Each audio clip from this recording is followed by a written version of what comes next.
नमस्कार दर्शक बंधु मु आपणमानଙ୍କର ପ୍ରିୟ ଡାକସେବକ ଦିବ୍ୟ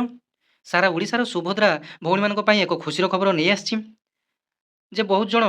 ଏହି ସୁଭଦ୍ରା ଯୋଜନାର ଷ୍ଟାଟସ୍ ଚେକ୍ କରିବାକୁ ନେଇ ଓରିଡ୍ ଅଛନ୍ତି ଯେ ସେମାନଙ୍କର କେୱାଇସିଟି ହୋଇଛି ନା ହୋଇନି ପେଣ୍ଡିଂ ଅଛି କି ନା ନାହିଁ ତ ବର୍ତ୍ତମାନ ସେମାନଙ୍କ ପାଇଁ ଏକ ଖୁସିର ଖବର ମୁଁ ନେଇ ଆସିଛି ଯେ ସେମାନେ ନିଜ ମୋବାଇଲରେ ମଧ୍ୟ କେୱାଇସି ଚେକ୍ କରିପାରିବେ ତ ମୁଁ ମଧ୍ୟ ନିଜ କେୱାଇସିଟି ଚେକ୍ କରିଥିଲି କେମିତି ଆପଣମାନଙ୍କୁ ପ୍ରୁଫ୍ ସହକାରେ ଆପଣମାନଙ୍କୁ ବର୍ତ୍ତମାନ ଦେଖେଇବି ନହେଲେ ଆପଣମାନେ କେହି ତ ବିଶ୍ୱାସ କରିବେ ନାହିଁ ତ ଆପଣମାନଙ୍କୁ ପ୍ରଥମେ ଗୋଟେ ସିମ୍ପଲ୍ କାମ କରିବା ପାଇଁ ପଡ଼ିବ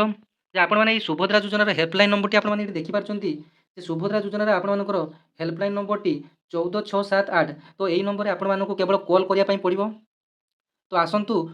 ମୁଁ ମୋର ଅଡ଼ିଓ କଲ୍ଟି ଶୁଣାଉଛି ଯେଉଁ ମୁଁ ସୁଭଦ୍ରା ଯୋଜନାର କଷ୍ଟମର କେୟାରଙ୍କ ସହିତ କଥା ହୋଇଥିଲି ତାର ଅଡ଼ିଓଟି ପ୍ରଥମେ ଆପଣମାନଙ୍କୁ ଶୁଣାଉଛି ତ ତାପରେ ଆପଣମାନେ କେମିତି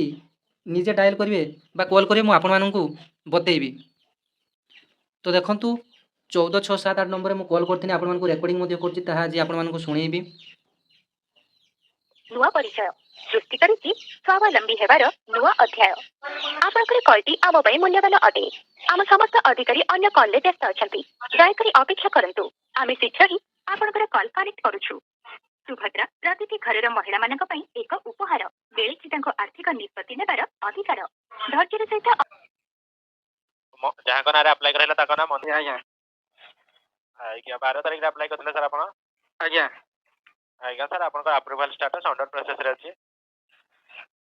ଅଣ୍ଡର ପ୍ରୋସେସରେ କ'ଣ ପାଇଁ ଅଛି ସାର୍ କହିପାରିବେ ଟିକେ ସେଇଟା ସାର୍ ଆପଣଙ୍କର ଭେରିଫିକେସନ୍ ହେଇଯାଇଛି ପ୍ରୋସେସିଂରେ ଅଛି ଆପ୍ରୁଭ୍ ହେଲା ପରେ ଆପଣଙ୍କ ଆକାଉଣ୍ଟକୁ ଆସିବ ପଇସା ଆଜ୍ଞା ସାର୍ ଆଉ ଗୋଟେ ସାର୍ ୟୁ ଆଜ୍ଞା ହାଇପେନ୍ 775 ସାର୍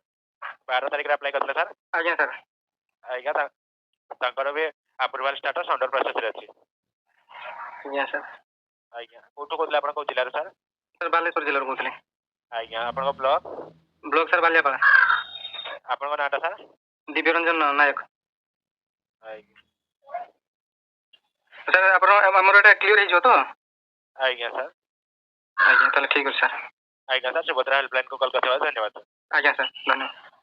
ତ ଦର୍ଶକ ବନ୍ଧୁ ଆପଣମାନେ ଶୁଣୁଥିଲେ ଯେ ସୁଭଦ୍ରା ହେଲ୍ପଲାଇନ୍ ନମ୍ବରରେ କଲ୍ କଲେ ମଧ୍ୟ ତ ସେମାନେ ରେସ୍ପନ୍ସ କରୁଛନ୍ତି ତ ଆପଣଙ୍କୁ କିଛି ସମୟ ଟିକେ ୱେଟ୍ କରିବା ପାଇଁ ପଡ଼ିବ ଯେହେତୁ ବର୍ତ୍ତମାନ ସମସ୍ତେ କଲ୍ କରୁଛନ୍ତି ଆପଣମାନେ ଏମିତି କଲ୍ କରି ନିଜର ଷ୍ଟାଟସ୍ ଚେକ୍ କରିପାରିବେ ତ ଏଥିପାଇଁ ଆପଣଙ୍କୁ ଟିକେ ୱେଟ୍ କରିବା ପାଇଁ ପଡ଼ିବ କାରଣ ସମସ୍ତେ ଆମର କଲ୍ କରୁଛନ୍ତି ସୁଭଦ୍ରା ହେଲ୍ପଲାଇନ୍ ନମ୍ବରରେ ବର୍ତ୍ତମାନ ତ ତାଙ୍କର ଲାଇନ୍ଟି ସବୁବେଳେ ବ୍ୟସ୍ତ ରହୁଛି ତ ଆପଣଙ୍କୁ ଟିକିଏ ସମୟ ୱେଟ୍ କରିବା ପାଇଁ ପଡ଼ିବ କନେକ୍ଟ ହେବା ପର୍ଯ୍ୟନ୍ତ ତ ଆପଣଙ୍କୁ ଯେତେବେଳେ ସେ ସୁଭଦ୍ରା ହେଲ୍ପଲାଇନ୍ ନମ୍ବରଙ୍କର କଥା ହେବା ପାଇଁ ଯେତେବେଳେ ନ ଦବାଇବା ପାଇଁ କହିବେ ଆପଣମାନେ ସେତେବେଳେ ନଟି ଦବାଇ ଦେବେ ତ ଆପଣମାନେ ଡାଇରେକ୍ଟ ଆପଣଙ୍କର ଯେଉଁ ସୁଭଦ୍ରା ଯୋଜନାର ଯେଉଁ ରିସିପ୍ଟ କପିରେ ଯେଉଁ ରେଜିଷ୍ଟ୍ରେସନ୍ ନମ୍ବରଟି ରହିଛି ସେ ରେଜିଷ୍ଟ୍ରେସନ୍ ନମ୍ବରଟି ଆପଣମାନେ କହିବେ ତ ତାପରେ ସେ ଆପଣମାନଙ୍କର ଡିଟେଲ୍ସ ସବୁ ଦେଇଦେବେ ଯେ ଆପଣଙ୍କର ପେଣ୍ଡିଂ ଅଛି ନା ନାହିଁ ଭେରିଫାଇ ହେଇଛି କି ଅଣ୍ଡର ପ୍ରୋସେସ୍ ଅଛି ତ ସମସ୍ତ ଡିଟେଲ୍ସ ଆପଣମାନଙ୍କୁ କହିଦେବେ ତ ଆପଣମାନେ ବହୁତ ଜଣ ଫେକ୍ ବୋଲି ଭାବୁଥିବେ ତେଣୁ ଆପଣମାନଙ୍କୁ ମୁଁ ପ୍ରୁଫ୍ ସହକାରେ ଦେଲି ଯେ ସୁଭଦ୍ରା ଯୋଜନାର ହେଲ୍ପଲାଇନ୍ ନମ୍ବରକୁ କଲ୍ କରି ମଧ୍ୟ ଷ୍ଟାଟସ୍ଟି ଚେକ୍ କରିପାରିବେ ଏବଂ ବର୍ତ୍ତମାନ ଡିବିଟି ଆକାଉଣ୍ଟ ଯେଉଁମାନଙ୍କର ମଧ୍ୟ ନାହିଁ ତ ସେମାନେ ଡିବିଟି ଉପରେ ଟିକେ ଫୋକସ୍ କରନ୍ତୁ ଯେଉଁ ବ୍ୟାଙ୍କ ବି ଦେଇଛନ୍ତି ଏପ୍ଲାଏ ବେଳେ ସେଇ ବ୍ୟାଙ୍କକୁ ଯାଇ ବର୍ତ୍ତମାନ ତାଙ୍କର ଡିବିଟି ମ୍ୟାପିଂଟି କରିନିଅନ୍ତୁ ଡିବିଟି ମ୍ୟାପିଂ ଅର୍ଥାତ୍ ଆଧାର କାର୍ଡ଼ଟି ଲିଙ୍କ୍ କରିନିଅନ୍ତୁ ତ ଯଦି ବି ଆପଣମାନଙ୍କର ଡିବିଟି ମ୍ୟାପିଂ ହୋଇନି କ'ଣ ଡିବିଟି ମ୍ୟାପିଂ ଜାଣିନାହାନ୍ତି ତ ଆପଣମାନଙ୍କୁ ମୁଁ ସବୁବେଳେ କହିଛି ଯେ ପୋଷ୍ଟ ଅଫିସରେ ଆପଣମାନଙ୍କର ଏହି ସୁଭଦ୍ରା ଯୋଜନା ପାଇଁ ଏକ ଆକାଉଣ୍ଟଟି ଖୋଲାଯାଉଛି ଯାହାର ନାମ ରହିଛି IPPB account Indian postal payment bank account ଯେଉଁଥିରେ ମାତ୍ର 200 ଟଙ୍କା ଦେଇ ଆପଣମାନେ ଖାତାଟି ଖୋଲିପାରିବେ ସୁଭଦ୍ରା ପଇସା ସେଠାରେ ପଇସା ମଧ୍ୟ ସେହି ଆକାଉଣ୍ଟରେ ଆପଣମାନେ ଉଠାଇ ପାରିବେ ମଧ୍ୟ ପୋଷ୍ଟ ଅଫିସରୁ ଏବଂ ସେହି ଆକାଉଣ୍ଟରେ ଏହି ସୁଭଦ୍ରା ଯୋଜନାର ପଇସାଟି ଲାଗିବ ମଧ୍ୟ ତ ଆଶା କରୁଛି ଭିଡ଼ିଓଟି ଆଗକୁ ଆଉ ନେବା ନାହିଁ ତ ଭିଡ଼ିଓଟି ଆପଣମାନଙ୍କ ପାଇଁ ହେଲ୍ପଫୁଲ୍ ରହିବ ତ ଯଦି ଚ୍ୟାନେଲଟିକୁ ପ୍ରଥମ ଥର ପାଇଁ ଭିଜିଟ୍ କରିଥିବେ ଚ୍ୟାନେଲଟିକୁ ସବସ୍କ୍ରାଇବ୍ କରିବାକୁ ଭୁଲିବେ ନାହିଁ ପାଖରେ ଥିବା ବେଲ୍ ଆଇକନ୍ଟିକୁ ଦବାଇ ଅଲ୍ରେ ସେଟ୍ କରିଦେବେ ଧନ୍ୟବାଦ ଜୟ ଜଗନ୍ନାଥ।